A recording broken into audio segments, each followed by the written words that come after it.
Bismillahirrahmanirrahim. Assalamualaikum warahmatullahi wabarakatuh. Selamat siang sahabat dan teman-teman semua di podcast Nurul Islam Group.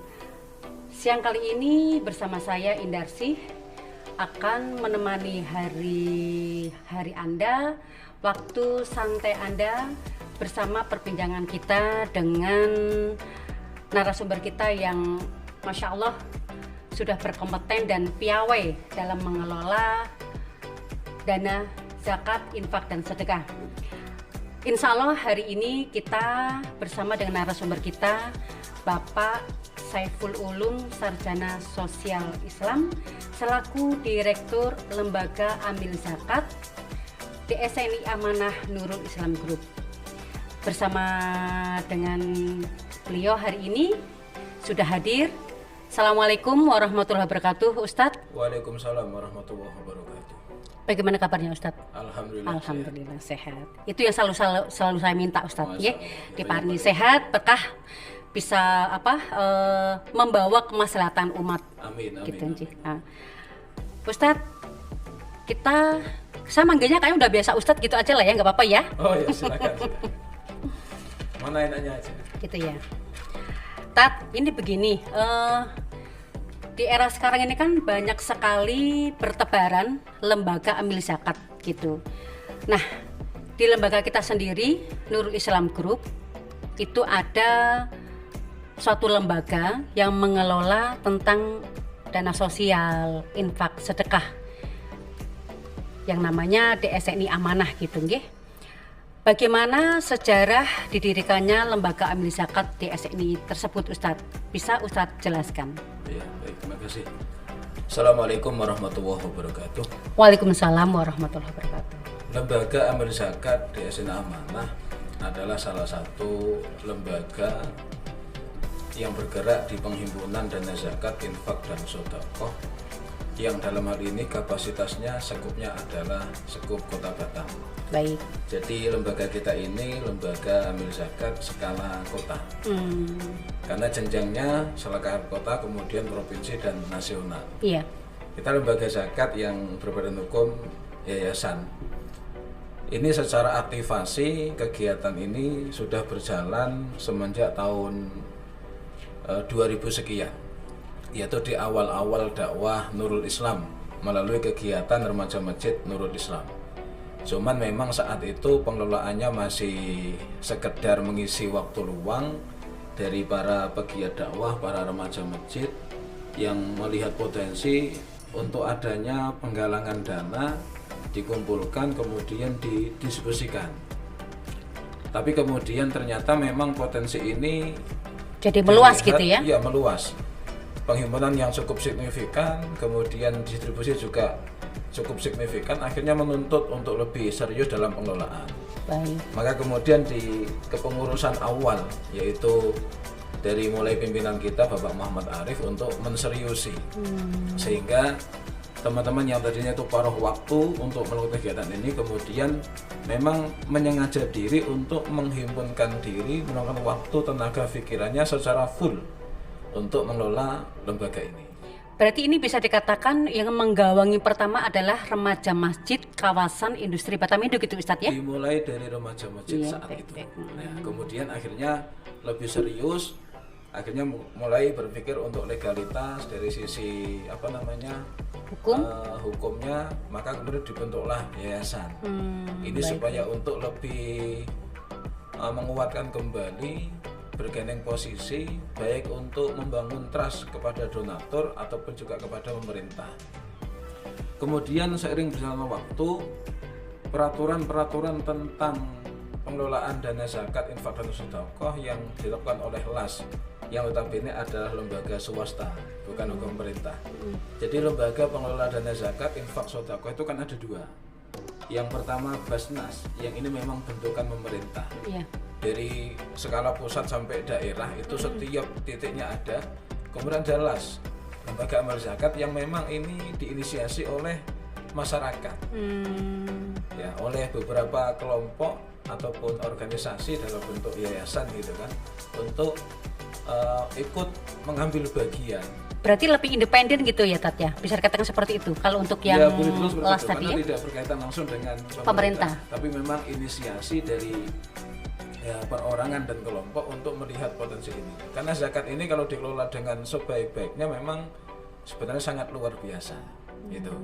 Kemudian regulasi terakhir, lembaga amil zakat yang notabene adalah swasta ini harus mengantongi izin operasional yang diawali dengan pengurusan rekomendasi dari Basnas pusat, Basnas RI. Kemudian kalau kita di DSN Amanah ini harus mengantongi izin operasional dari Kementerian Agama wilayah. Jadi gitu. Dan Pernah nggak, alhamdulillah, Tat, kita ini sudah menerima itu semua. Oh, gitu. Dapat izin operasional dan rekomendasi dari Basnas. Bahkan yang sekarang ini sedang tahap yang kedua untuk perpanjangan izin operasional. Berarti istilahnya untuk legalitas, dari segi legalitas, dan kalau apa namanya perizinan kita sudah komplit ya Tat, termasuk Alhamdulillah. apa namanya yang kayak sertifikasi dari pemerintah Iya. atau yang dari daerah pun kita sudah mengantongin izinnya gitu ya. Sudah. Tat, untuk yang ini tadi jenis dana yang dihimpun itu biasanya apa aja Tat? Ya, lembaga amil zakat ini menghimpun jenis dana utamanya zakat. Kemudian infak dan sodako. Apa perbedaannya itu antara zakat, infak, sedekah atau sodako? Ya, jadi jenis dana itu ada dua, ada zakat dan infak. Zakat itu yang sifatnya wajib. Jadi zakat itu adalah kewajiban atas harta yang memang sudah ditentukan, jenis hartanya sudah ditentukan, jumlahnya sudah ditentukan, kapan waktunya sudah ditentukan, kepada siapa diberikan juga sudah ditentukan. Baik. Ini namanya zakat. Jadi dia sangat terikat dengan hukum syariah baik di Quran maupun di hadis. Tapi kalau infak ini lebih umum. Jadi infak lebih kepada mengarah ke dermawanan seseorang. Jadi orang yang memang tidak terikat dengan jumlah tertentu, tidak terikat dengan waktu tertentu, tapi ada kelapangan untuk kemudian berbagi daripada hartanya. Maka turunannya ada infak, sedekah, hibah, hadiah. Ini bagian daripada infak. Itu tidak ada persenannya Tat ya, kalau zakat kan berapa persen, untuk infak, sedekah, sedekah itu ada nggak? Kalau untuk zakat memang semua sudah ditentukan. Oh, Berapanya ditentukan, kapan waktunya ditentukan, jenis hartanya ditentukan. Ya seperti harta zakat harta perdagangan. Kemudian pertanian perkebunan. Baik. Kemudian emas dan perak. Iya. Kemudian ya banyak hal urut tijarah gitu kan. Kemudian di fase-fase modern ini mulai bermunculan pendapat-pendapat ulama yang tidak boleh bilang tidak sesuai dengan pakem awal. Artinya kemudian harta zakat ini jenisnya berkembang. Baik. Sampai di zakat penghasilan, Atau zakat profesi. gitu kan.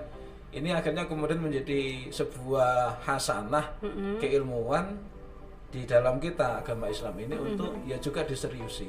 Karena memang hakikatnya secara umum dijelaskan bahwasanya di dalam harta kita ini ada hak yang harus memang kita berikan Keluarkan. kepada ya mereka khususnya para fakir dan miskin. Baik. Itu zakat. Kalau infak, kalau zakat nanti besaran juga ditentukan. Jenis hartanya apa, Iya. nanti zakatnya berapa persen. Jenis hartanya apa, nanti zakatnya berapa persen, ini tentukan. Dan masing-masing berbeda. Baik. Beda dengan infak. Kalau infak ini ya nggak ada batasan. Ya memang sedekah itu bagian dari kebaikan seseorang. Kelapangan hati gitu ya, Tat, ya? Seseorang, kedermawanan seseorang. Jadi seperti itu perbedaannya. Iya. Cuman di infak sendiri secara perilakunya ada dua. Infak. Yang pertama infak yang bersifat umum, yang kedua infak terikat. Infak terikat itu perilakunya seperti wakaf. Jadi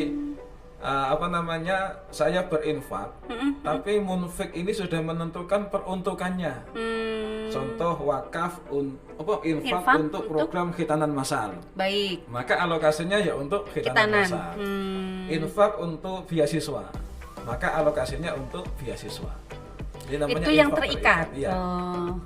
Tapi kalau infak yang sifatnya umum ya itu bisa Fleksibel penggunaannya gitu.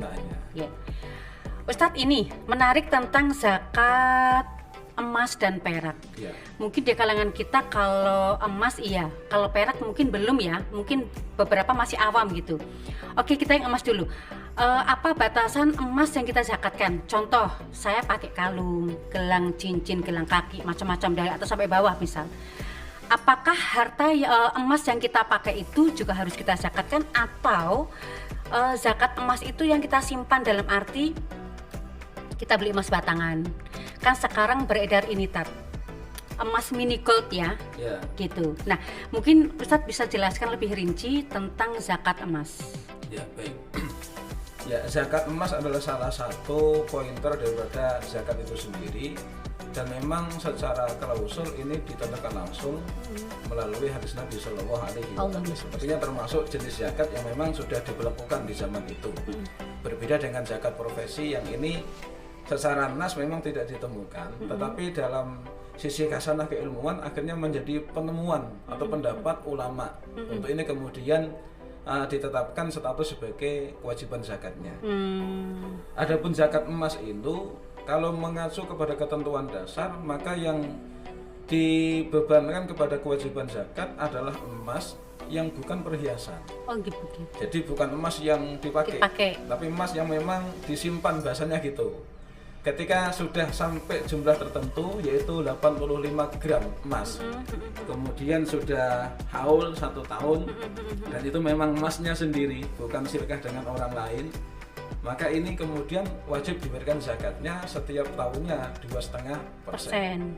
Ini klausul dasar. Tapi berikutnya, apakah emas yang digunakan sebagai perhiasan dalam bentuk kalung, anting, gelang, cincin, sebagainya, apakah itu include untuk juga diberikan zakatnya? Maka ini kemudian dikembalikan kepada yang bersangkutan. Apakah akan diikutkan atau tidak?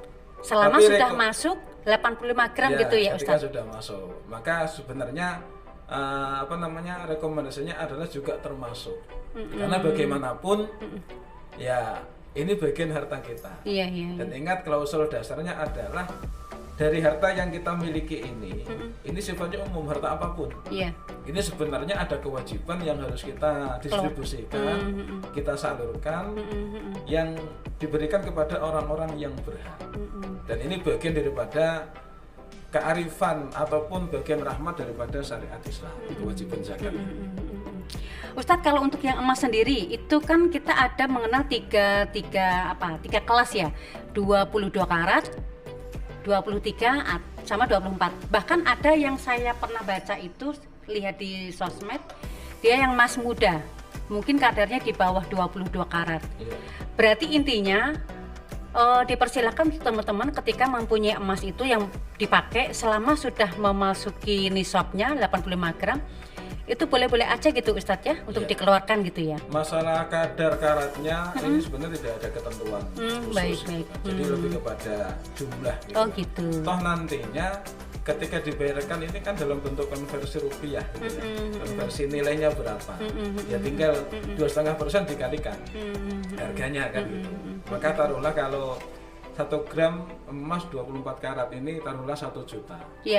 Kalau 22 karat pastinya kan di bawahnya, kan gitu ya. 24 karat 20 karat juga pastinya di bawahnya. Maka nanti ini akan berimbas kepada jumlah perkalian daripada 2,5%-nya itu. Jadi nggak ada perbedaan mau emas berapa karat. Yang penting memang sudah memenuhi jumlah tertentu, yaitu minimal 85 gram. Oh begitu.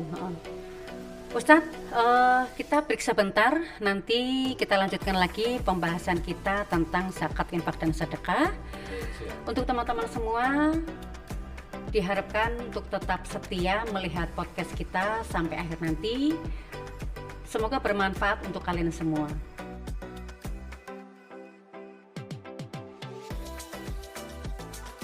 Sahabat, teman-teman podcast Nurul Islam Group, berjumpa kembali dengan kita dengan perbincangan kita yang semakin bukan memanas ya. Semoga bermanfaat apa yang kita sampaikan nanti. Ustadz, untuk pertanyaan kita yang terakhir di segmen terakhir kita ini, tantangan apa ya Tat yang paling sulit bagi amil zakat di era saat ini? Ya, bicara soal tantangan, maka pastinya ada, apalagi seperti lembaga amil zakat. Tentunya tantangan yang paling banyak, yang paling signifikan adalah bagaimana membangun trust, kepercayaan dari setiap stakeholder, khususnya para donatur dan mitra. Karena bagaimanapun kita ini kan memang operasional, penghimpunan, distribusi ini kan semua kan dengan kemitraan. Iya. Artinya yang kita himpun bukan uang kita, yang kita salurkan juga bukan uang kita, tapi memang sifatnya kemitraan. Maka kemitraan, donatur ini menjadi kata kunci daripada kesuksesan lembaga. Terus bagaimana kita bisa membangun trust? Ya, yang pertama dari sisi kelembagaan kita kuatkan. Kita siapkan segala piranti kebutuhannya dari sisi legalitas, dari sisi kompetensi. Maka setiap amil kita giring, memang kita wajibkan untuk mengikuti standar kompetensi. Dalam hal ini adalah SKKNI, baik melalui forum zakat ataupun melalui Basnas. Ini skema yang memang harus digesah. Kemudian yang kedua dari sisi legalitas. Maka di awal memang dari sisi perizinan, dari sisi legalitas dan hukumnya ini kita juga harus cukupkan. Karena ini bagaimanapun juga menjadi nilai tambah untuk membangun trust daripada masyarakat. Yang berikutnya adalah keterbukaan.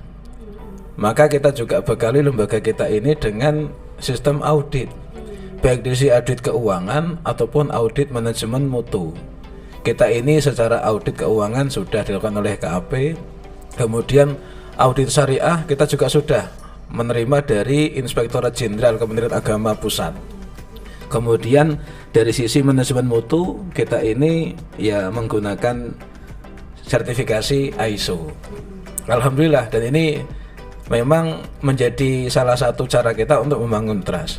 Yang berikutnya adalah bagaimana dana-dana yang dititipkan kepada kita di DSNI ini bisa kita salurkan kepada para mustahik zakat, khususnya para fakir dan miskin, baik dalam bentuk charity yang sifatnya santunan ataupun lepas pakai gitu ya, seperti kebutuhan harian, biaya berobat dan sebagainya, atau memang dalam bentuk program pemberdayaan seperti untuk modal usaha, kemudian untuk biaya siswa dan juga program-program yang lain. Nah, ini juga menjadi sesuatu yang kita gesah. Maka dalam pendistribusian dana zakat ada dua kelompok besar. Yang pertama sifatnya distribusi, yang bersifat charity, bantuan sosial. Yang kedua pendayagunaan, yang memang harapannya dari dana zakat yang terkumpul dan disalurkan ini kemudian bisa mengangkat harkat para duafa. Sebagaimana itu misi daripada lembaga kisah, yaitu mengangkat harkat daripada muzaki dan mustahik, kemudian ikut berperan serta dalam keadilan distribusi harta. Ini salah satu cara untuk bagaimana membangun trust daripada masyarakat, sehingga mempercayakan, mengamanahkan baik dana zakat, infak dan sedekahnya itu melalui DSNI Amanah. Ustaz, mungkin bisa disimpulkan secara ringkas untuk menutup perjumpaan kita pada siang hari ini, supaya teman-teman di luar sana juga akhirnya lebih paham bagaimana dengan harta yang saya punya, dan ternyata di situ ada sekian persen yang memang harus dikeluarkan gitu. Ibarat rumah kalau biar bersih itu kan harus disapu gitu ya. Nah, monggo silakan Ustadz untuk disimpulkan dari penjabaran yang tadi. Ya, baik, terima kasih Bu Iin dan juga para pemirsa sekalian. Jadi titik poinnya adalah kita di lembaga amil zakat ini adalah dalam rangka memfasilitasi seluruh masyarakat, khususnya para agniya, untuk bagaimana harta yang hakikatnya adalah amanah titipan dari Allah untuk kita ini bisa kita gunakan sebaik-baiknya, sehingga ini menjadi hal yang maslahat. Maka dalam konten ini kami mengajak, menyeru, mendakwahkan kepada seluruh elemen masyarakat kaum muslimin untuk ayo kita semua sadar dengan kewajiban zakat. Kita tambah kebaikan kita dengan infak dan sedekah. Zakat bagian kewajiban. Ini bukan suatu hal yang untuk didiskusikan dan dipertanyakan. Maka sebagaimana kita sadar dengan kewajiban sholat, maka kita sebagai umat Nabi, umat Islam juga harus sadar dengan kewajiban zakat. Tinggal diseriusi, dikaji, harta apa yang wajib zakat, jumlahnya berapa, kapan, kemudian seterusnya. Tapi titik poin awalnya adalah kesadaran kita bahwasanya di dalam harta kita itu ada hak, khususnya untuk para fakir dan miskin. Ini yang harus kita gali. Maka kami menyeru, mendakwakan kepada seluruh kaum muslimin untuk ayo sama-sama. Yang pertama, kita bersihkan harta kita dengan zakat. Yang kedua, kita tambah kebaikan kita, amal soleh kita dengan infak dan sedekah, diambilkan daripada harta-harta kita. Karena dengan itulah hakikatnya harta yang menjadi milik kita secara mutlak adalah harta yang kita sedekahkan. Kenapa seperti itu? Harta yang sudah kita bayarkan zakatnya 2,5%, satu misal, atau infak yang sudah kita berikan untuk masjid, untuk yatim piatu, untuk biaya anak sekolah, untuk yang lainnya yang sudah kita keluarkan, kita distribusikan untuk yang mereka yang berhak membutuhkan, inilah harta kita. Selebihnya itu bukan milik kita. Karena boleh jadi setelah ini ya, mungkin harta itu yang meninggalkan kita, seperti hilang, kebakaran, ada musibah, atau justru kita yang meninggalkan harta itu, yaitu kita meninggal duluan. Maka harta ini bukan milik kita lagi. Karena ketika sudah meninggal, maka tidak ada yang kita bawa kecuali amal-amal kita.